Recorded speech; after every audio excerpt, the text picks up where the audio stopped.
Shout out to Catch Pod. A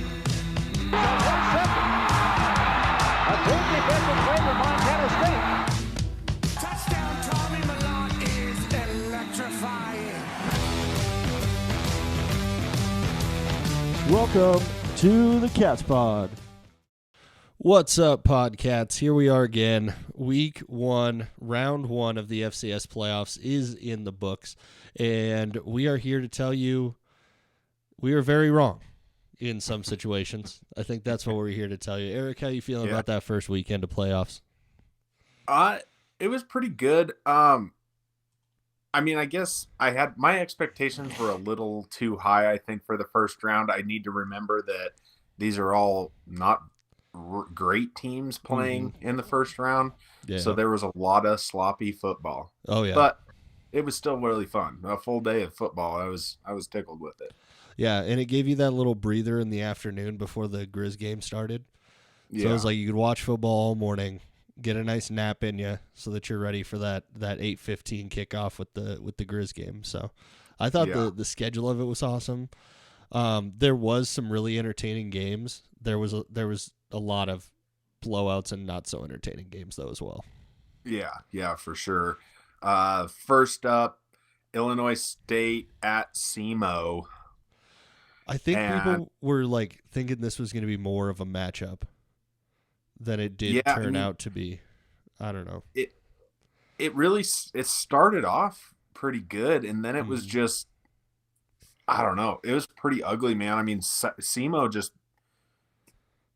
I don't know. They just kind of gave Illinois State every opportunity just to play a game of football. Yeah.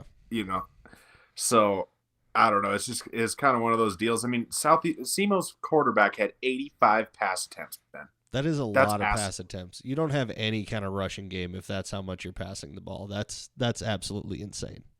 It's asinine. You shouldn't throw the ball 85 times in a game. That's irresponsible. No. You definitely should not. And also, they had 15 carries throughout the entire game. That is not balanced whatsoever. I mean, I feel like Paxton DeLaurent is a really good quarterback at this point. To throw the ball that many times and only have 5 interceptions is, I think, that's actually pretty good, right? I don't know. What is his interception percentage? What's 5 out of 85? That's what we need here. We got to figure out what his interception percentage is. It's crazy how many times they threw the ball. So, I mean, I know we picked Illinois State in this game. Yeah. But I feel like SEMO just kind of gave it to them. If they would have run the ball at all, I feel like they could have maybe got this game from them. But I don't know, because the final score was by no means a blowout. It was 35-27. But as I was watching this game, at least in the first half, I didn't watch any of the second half, which I think is why I don't know how any kind of comeback happened, because Illinois State was completely in control of the game and didn't give me much of a reason to watch it. Yeah, it was a several score lead at halftime, and instead of playing smart football like we're used to watching, they just decided to come out and throw it every single time. I don't know. It was kind of insane. I think everybody was mainly talking about SEMO's offense going into this, and definitely their quarterback had chucked the ball, had over 500 yards, threw a ton of passes, 4 touchdowns. But when you're getting that many opportunities, that stuff's going to happen. It's also crazy when you have 3 wide receivers that are all over 100 yards in a game. Yeah. Like that, you're throwing a lot of yards if you're in that situation. But it, like you said, it was a very sloppy game. A lot of sloppiness. Yeah. So, Illinois State moves on. And who the heck do they play? Who do they play next week? Illinois State? I don't know. I'd have to look up the bracket again. It gets so confusing because we only talk about these teams once a year. Yeah. So Illinois State goes on to play UC Davis. Yeah. And I think some people are looking to call this one a classic 5-12 upset if we were talking about March Madness terms. I really don't see that as the case. I was not super impressed with Illinois State in this game. They did play well through most of it, but that's just because they got 5 turnovers. That's not going to happen against UC Davis. They don't turn the ball over like that. You don't get 5 extra possessions when you play against UC Davis. No. But yeah, so Illinois State gets that one. Next up on my list, we're jumping to the other side. Rhode Island got Central Connecticut. And I don't know about you, Ben, but I feel like this was one of the easier draws in the tournament, and they just couldn't put them away. Yeah, it was definitely an odd game to watch. Rhode Island has shown that they're like a quality program and everything. It is not a good look when you can't put away Central Connecticut State, who people were arguing whether or not they should even be in the playoffs. Yeah. When you're struggling with them a little bit and you win by 4 points, it is not inspiring a lot of confidence for the next round. No, not really.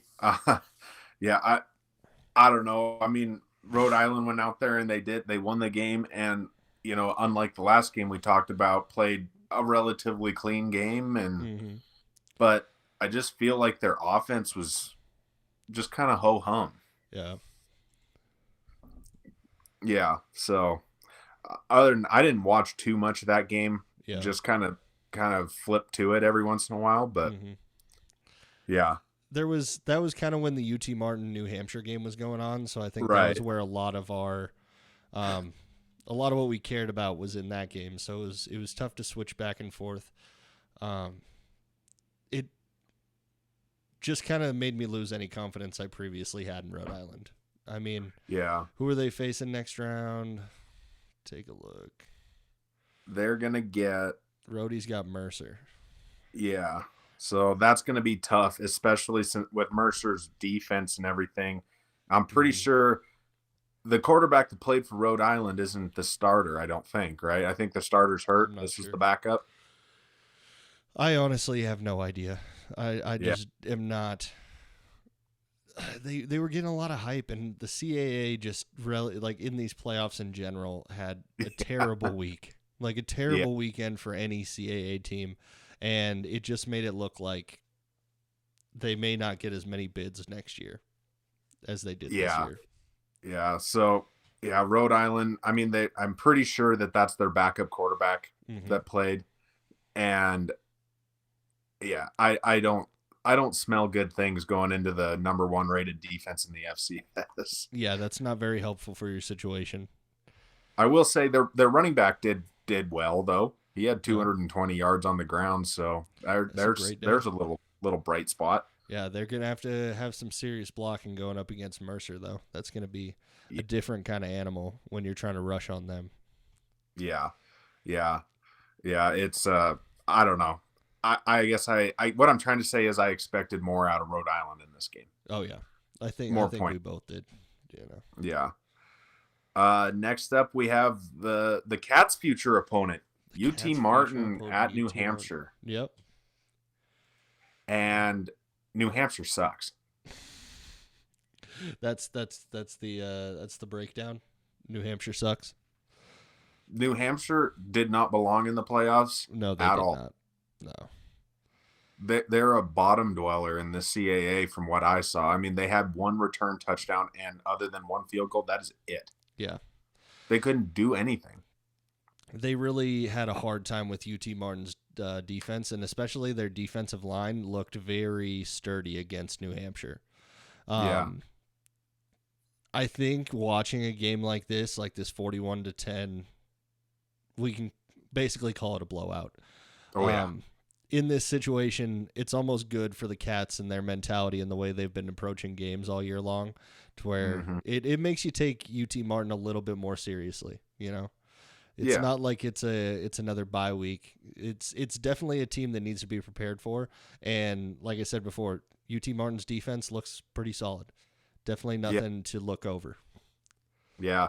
I saw a stat that they haven't allowed they don't give up very many rushing yards per game. And I have a hard time believing New Hampshire's any kind of eye test, because what I saw is a team that just didn't belong. they're not just. I mean, UT Martin is a playoff team, and New Hampshire is not a playoff team. That's just the simple fact of this game. It's definitely what it looked like.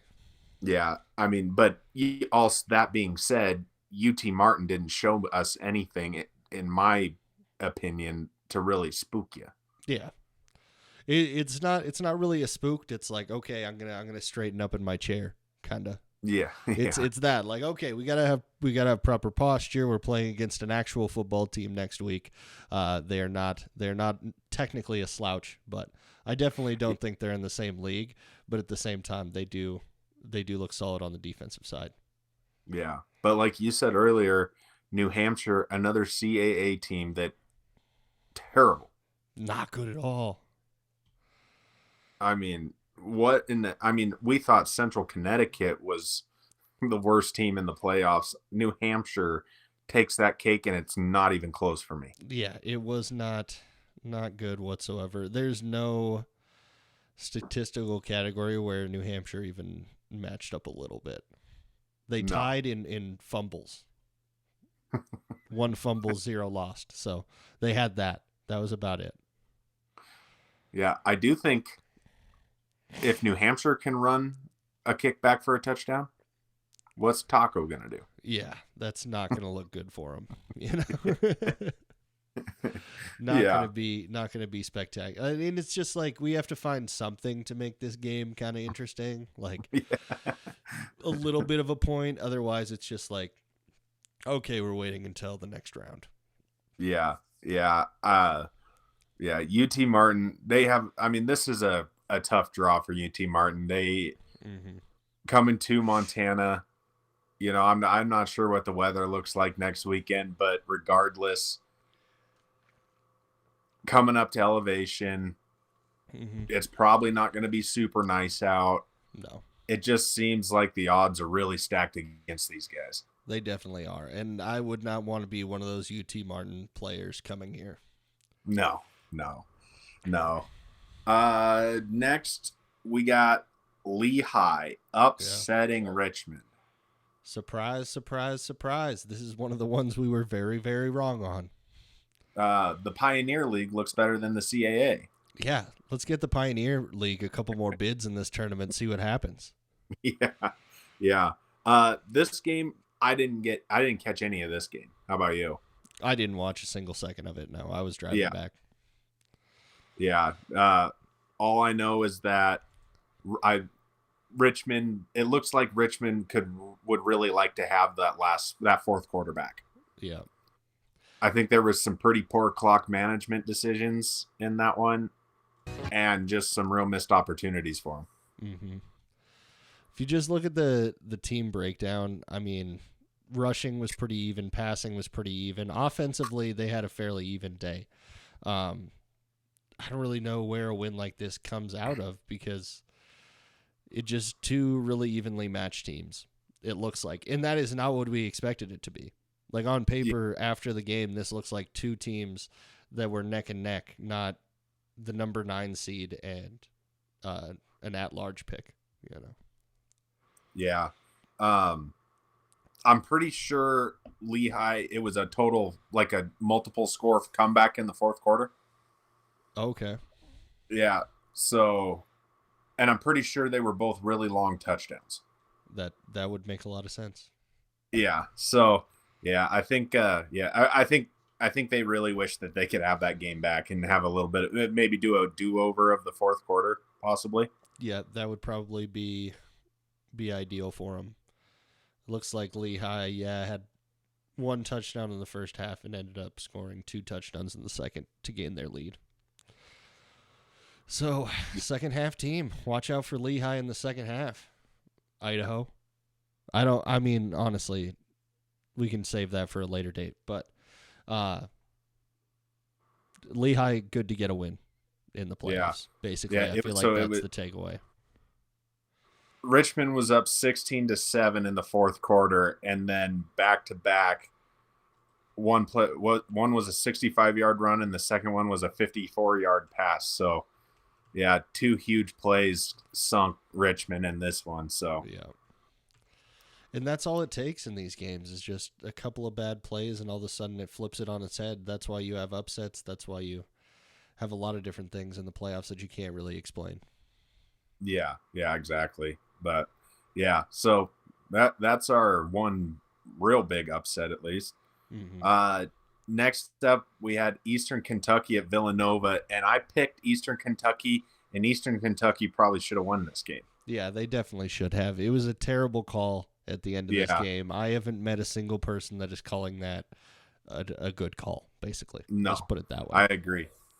Yeah, so I'm not gonna hang my hat too hard on getting that one wrong, because I probably should have been right, and you should have been wrong. Well, I'm gonna hang my hat on the fact that I won. Okay, that is one pick for me, one down for you. I mean, I'm about to start keeping score. I picked UT Martin right. We both picked Lehigh wrong. We both picked Illinois State right. I'm up. Yeah, I'm up. You're up on a bad call, so congrats. Yeah, you're welcome. But yeah, without that call, Eastern Kentucky wins the game. But moral of the story is maybe your offense should put more points on the board if you want to win. Yeah, you don't want to put it in the ref's hands in those situations. You got to put those games away. Yeah, but once again, Villanova did not look that good, and they were getting spanked early. Oh, yeah. They looked very bad early in this game. I watched the beginning of this game, and I stopped watching because Villanova looked so bad. Yeah, I did too. I was the same way. They were, it just wasn't great football from Villanova, and Eastern Kentucky looked competent. Yeah. And credit to Villanova, they did make a comeback and put some points on the board, but yeah, they probably should have lost this game. Probably should have. If there were football gods, they would have lost this game. Yeah. But I don't think there's any football gods because there's way too many calls like this going on. Yeah. Just another CAA team that just doesn't look like they belong. And this is against an unseeded team. Mm-hmm. Once again, what's it gonna, another unseeded team. What's it going to look like next week? Yeah. It is... either the competition level is way more balanced than we thought, or there's going to be some major blowouts next week. That's the only thing that I can come up with. Yeah, I mean, Villanova has to go to Incarnate Word, and if you think Incarnate Word isn't going to drop some serious points on these guys, that is a high-powered offense. I would not want to be Villanova going into that situation. Yeah, exactly. But yeah, just another kind of a lackluster game, really. Mm-hmm. Not really exciting until the end. If you happen to catch the comeback, it was probably a little bit exciting, but I don't think a lot of people were still tuned in at that point. Next up, we have Drake at Tarleton State. Yeah, this was a weird one. This was a weird one. Yeah. Drake just couldn't keep up. No, they could not, and they shot out to a lead too. If I'm remembering correctly. Yeah. Like they were in the situation to win this game, but then all of a sudden Tarleton State came along and they started cooking and took a heavy lead quickly. Yeah, I mean, at halftime it was 22-14 Tarleton, but at the end of the first quarter it was 14-3 Drake. Yeah. They scored 18 points in that second quarter to take the lead going into half. So it was like scoring in bunches in that second quarter and then scoring pretty quickly again in the fourth quarter, and all of a sudden they have a huge lead. Yeah. And I mean, Tarleton just really couldn't put these guys away either all through the game, because at the end of the third quarter it was 29-21. Yeah. So it's not like Tarleton just pounded these guys into the dirt. They pounded them into the dirt, halfway through the fourth quarter is when it started getting a little out of hand. And it's very similar game to the Grizz game that we'll talk about later on. Yeah. Where it was a much closer game than the end score really puts it out to be. This was a 14-point win for Tarleton State, but it really didn't feel like that for a majority of the game. Yeah, it wasn't until I can't remember exactly how late in the fourth quarter, but it was, probably 5 minutes into the first quarter or fourth quarter, I mean, Yeah. before Tarleton really, they scored again and really put it out of reach for Drake. Get this. Okay, I've got the scoring summary up right now. So that final touchdown that Tarleton State scored was with 2 minutes and 26 seconds left in the quarter. That's how far into it was. Yeah. Yeah. So, no, I don't know. It's it really wasn't that, and it wasn't that impressive of a performance for Tarleton, which I'm kind of surprised about. I thought I know Drake can be frisky at times, but it's a pioneer school. Like North Dakota State beat them 63-3 last year or something like that. Mm-hmm. So, yeah. You would have thought this was going to be more like a Kendrick Lamar beating Drake situation. Like yes. it's entirely dominated. Yeah, I was expecting the same thing. If they can't put Drake away, I think USD's pretty well set. Yeah. They will have a decent go of it. Oh, I don't think there's going to be much of a battle there. No, but we've been wrong before. Sorry, Lehigh. Yeah. Yeah. But yeah, Tarleton, good job. I don't know. You didn't inspire me a ton. No. So next up, maybe the most surprising score to us. Yes. I think I know which one you're talking about. Abilene Christian blanks Northern Arizona 24-0. Yeah. I remember making a case for Abilene Christian last week, and you scoffed at that. Yes. Yeah, I can't win them all. I was very, very wrong about the Lumberjacks' chances against Abilene Christian. I was thinking way too much about one single game, and I have to remember that the transitory property of football does not exist. Just because one team plays poorly against another team does not mean it's going to affect the outcome of another game. Abilene Christian, I would like to take this moment to officially apologize to you. Congratulations on beating Northern Arizona. Was it crazy to you how inept Northern Arizona's offense looked? It was. It was not anything we've seen over the past few weeks. Their quarterback, when not injured, has looked very solid in a lot of different games. And especially with that win they had over Eastern Washington, I was thinking very highly of this team. And they proved me wrong. Maybe they weren't ready for that playoff spot again. Yeah. I would like to take this time to formally apologize on behalf of the Big Sky coaches to Rohan Jones, because the newcomer of the year, the supposed good player that won the award, Ty Pennington, sucked. Not a good game for him. Turns out didn't score any points. So yeah, hence the reason why Rohan should have been newcomer of the year. No, he would have had at least one touchdown in this game. He would have kicked a field goal. He would have ran a punt return back for a touchdown if Rohan was in this game. All I'm saying. Yep. But yeah, Northern Arizona couldn't pass the ball. They for sure could not run the ball. I mean, their offense was awful. Let's see here. They had a total of 24 carries for 29 yards. Wow. That's tough. Terrible. The Ty Pennington, I know he threw an interception. Didn't throw for very many yards. Obviously, no touchdowns. Yep. It was just a pretty poor performance by Northern Arizona, and Abilene Christian gave them every opportunity in the book to do something. That quarterback was throwing interceptions left and right. Yeah.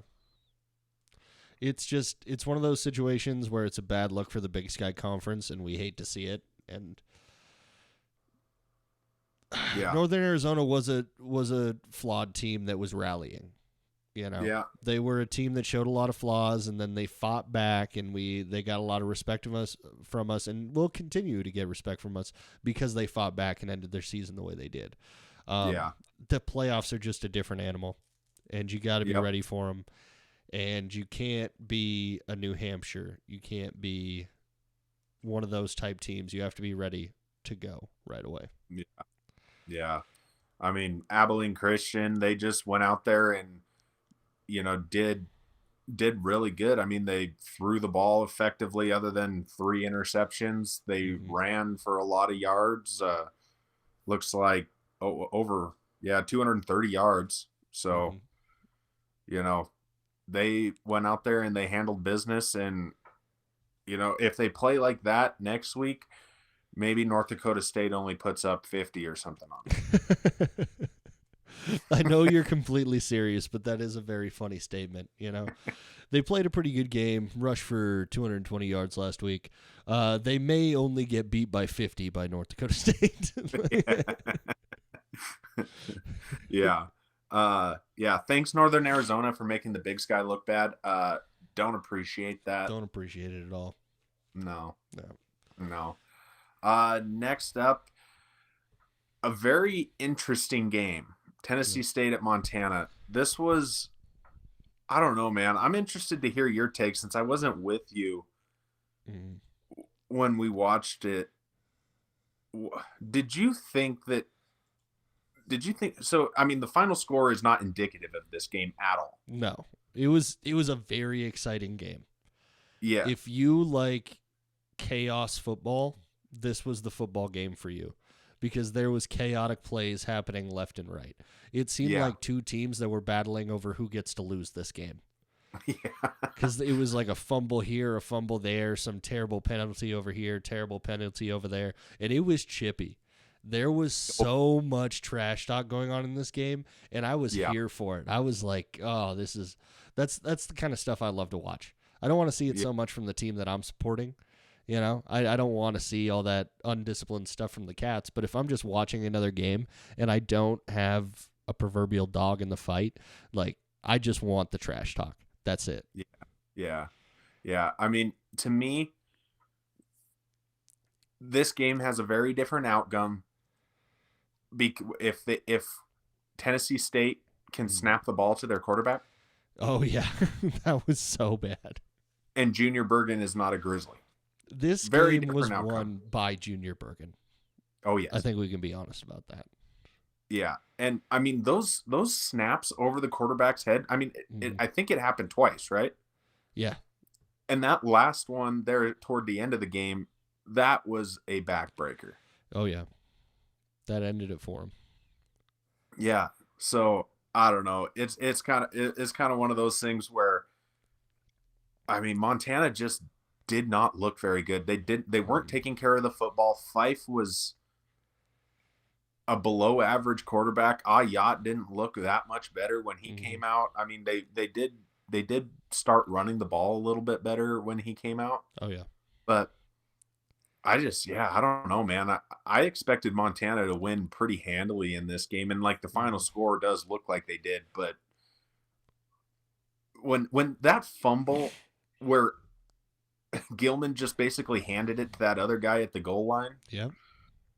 That was bad. Mm-hmm. It was not good, and that was just the type of plays that were happening over and over. Was it Gilman or was it Fife that fumbled that ball at the goal line? Well, Fife had one, but I thought it was Gilman that ran the ball and fumbled it into that other guy's arm. Fife had that one that guy picked up, and did he return it for a touchdown? Oh, yep. That's what I'm thinking of. There was so many fumbles in this game, it was hard to keep track of them all. Yeah, definitely, yeah. Fife lost 2 fumbles. Okay, that's what I'm thinking of. There we are. Yeah, he had a pretty rough game, really. Overall, the only 2 players that you can be proud of or excited about in this game, if you're a Grizz fan, are Junior Bergen and Eli Gilman.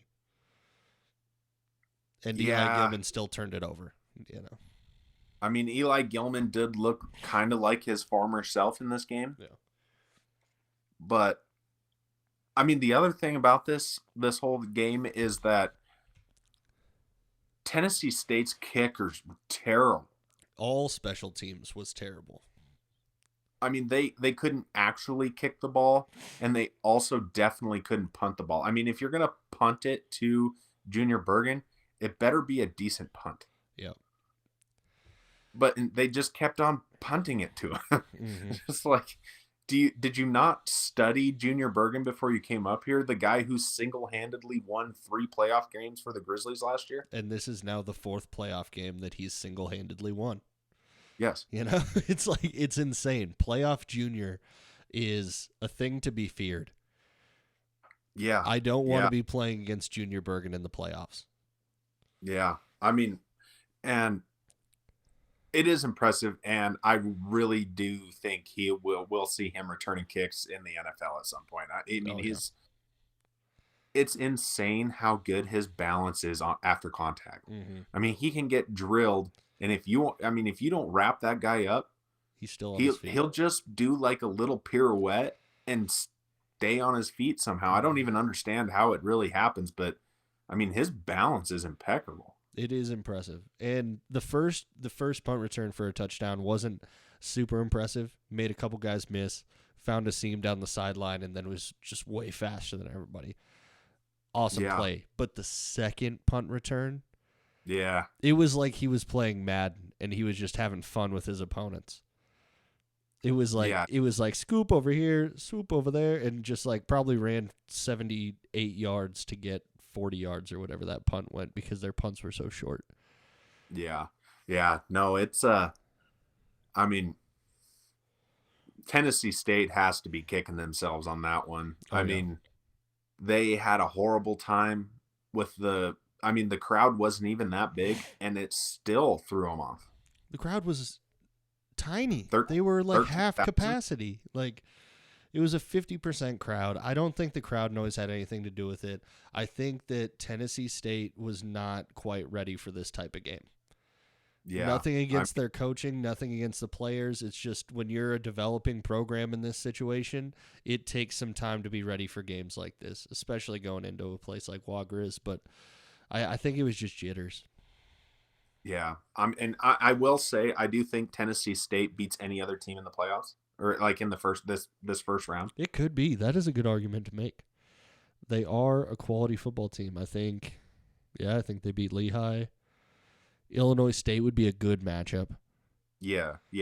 Tarleton, I think they could beat Tarleton. Yeah. They beat Villanova for sure. Good game with Rhodey. They beat Abilene Christian because I got to double down. But, still, Tennessee State. Eddie George, you're doing good things with the program. Like, you're building something quickly. Tennessee State's quarterback looked really good, I thought. Mm-hmm. His statistics don't look good because he had to cover those balls that went way over his head back there. So he lost. It says he had negative 39 yards of rushing. Yes. So, and that was pretty much all from those 2 plays. Yeah. So, no, I think that he is really quality. I do actually think the elevation affected these guys. That defense was tired. Did you also see how overweight some of those defensive linemen were? They were some big boys. They were tubby. Okay, they had not been in shape, especially not elevation shape. You are right. Yeah. No, they were. They had hands on hips. They were. But credit to them. They really did a decent job against what can be a somewhat explosive Grizz offense. But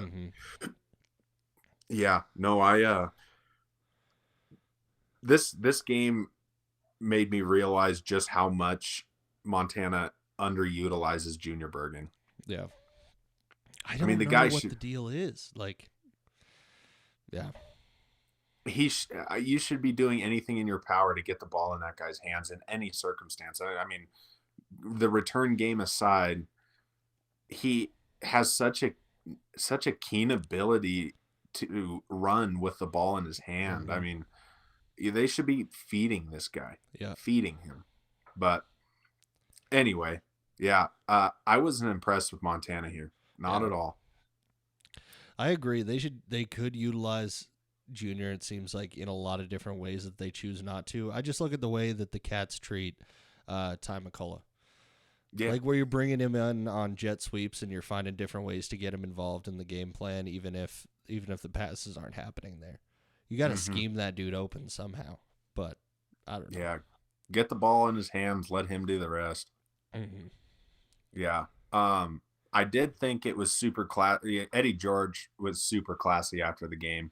Mm-hmm. A lot of good things to say about the Grizz program specifically. Mm-hmm. Saw a report, not sure if it's 100% true, but said that he's looking forward to watching Bergen in the NFL Yeah. in the coming years. So that was kind of cool. But we are as well, honestly, even though he's a Grizz. Yeah. Montana gets the lovely trip of going to Brookings, South Dakota, though. Yeah, that's not going to be fun this time of year, I feel like. No, I don't think Montana is going to have a very good time at SDSU. I don't like I said last week, I don't, and just today, I don't want to be playing against the Grizz in the playoffs. Because they win games in stupid ways where you don't think that they have any chance of winning a game whatsoever. And they just find a way to do it somehow. Yeah. Who knows? Junior Bergen might have 3 punt returns for touchdowns in this game. And all of a sudden, it's like a 1-score game against South Dakota State. It could happen. Like we haven't seen any evidence against it. Like nobody has shut down Junior Bergen in the playoffs in the last 365 days. True, but it's South Dakota State. That is true. Yeah, I mean, you got to make these arguments that are like, but they're playing against. You're right. I just have to make sound logical arguments. Oh, come on. That's not what they're here for. Nobody wants to listen to that. Yeah. They wanted me to make up some BS so that they think that this is an actual entertaining game to watch. Yeah. Yeah. I mean, this was a very entertaining game to watch. I thoroughly enjoyed it. Mm-hmm. I thought Tennessee State was going to get them, though. Oh, I really did. I really did. Yeah. I thought for sure. Mm-hmm. So yeah, that's the recap. We didn't do so good on our picks. I mean, we did okay, but I guess that's how it goes in the first round. Okay, let's do the math real quick.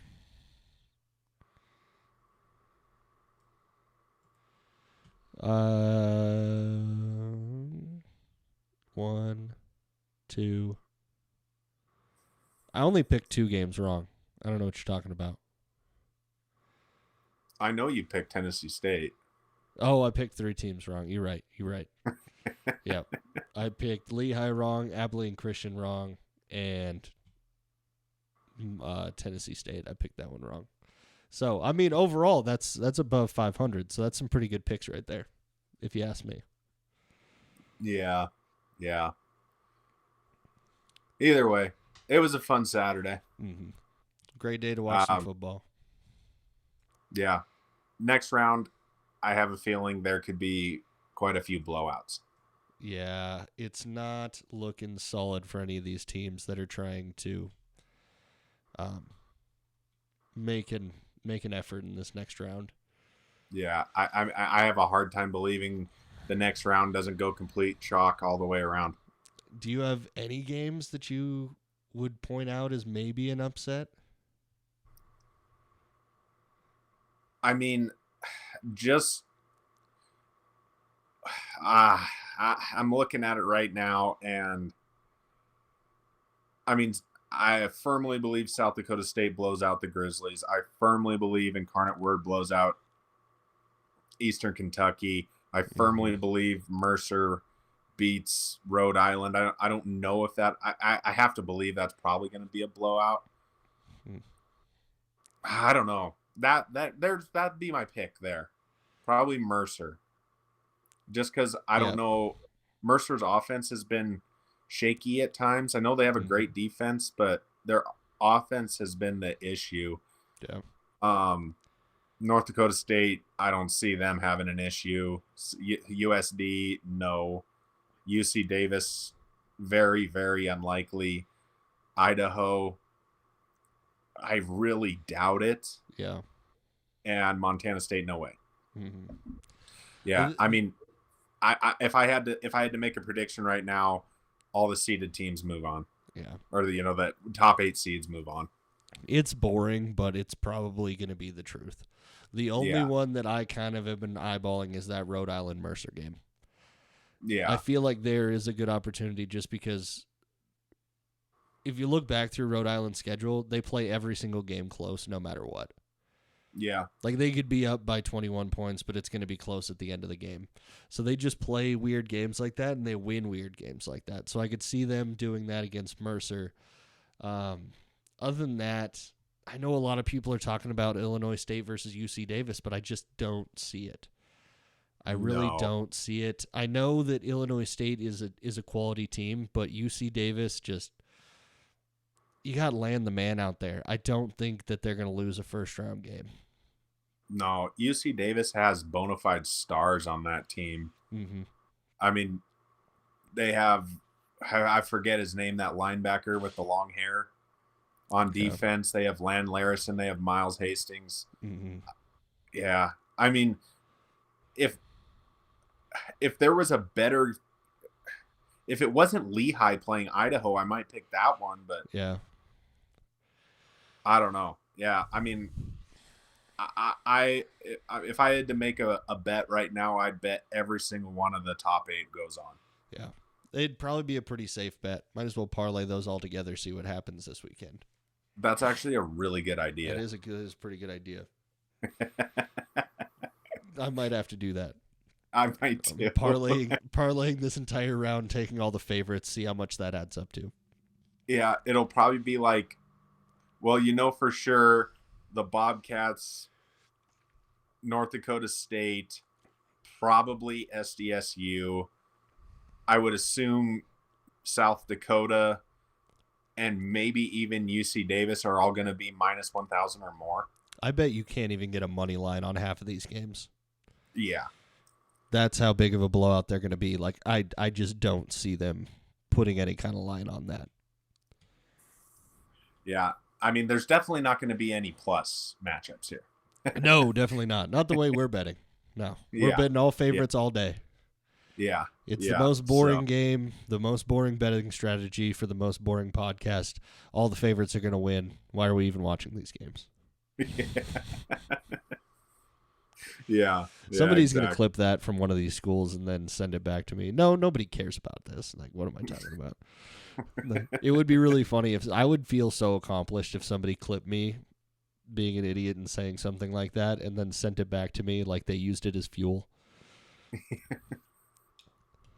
Yeah, no shit. That would be pretty funny. That would be pretty funny. No kidding. But yeah, there it is. That's it. That's week 1 of the FCS playoffs. Round 1, week 1, whatever you're supposed to call it. Yeah. There was... I wish it wasn't leading up to something this boring when it comes to the second round, but, it's all just going to be blowouts, like you said. Until they play these games and we look like idiots next week, too. I mean, I hope, aside from Montana State, I hope there are a bunch of upsets. That'd be cool. Yeah. It would be a lot of fun. There could be some chaos in this bracket that we're not seeing, but as far as the FCS has looked and the rankings have looked all year long, when you get outside of like the top 5, honestly, outside of the top 8, it looks like entirely different leagues. It does, this season. So yeah, I don't know. I mean, there really isn't any sleepers this year. Mm-hmm. The first round matchups didn't really leave. There wasn't a whole lot of excitement going forward with a lot of those teams. Yeah.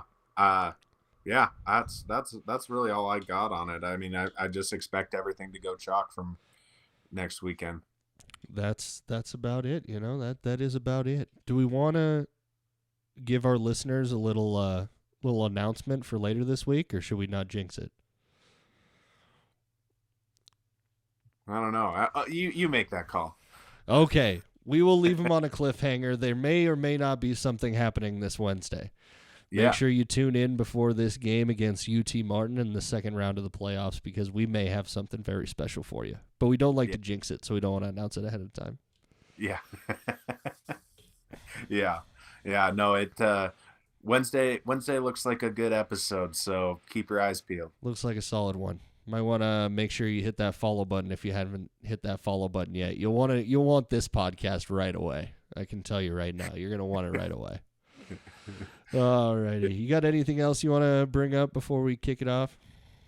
I guess the only other thing is Weber State and Northern Colorado are getting gutted to the transfer portal. Oh, has it already begun? Oh yeah, Weber State lost.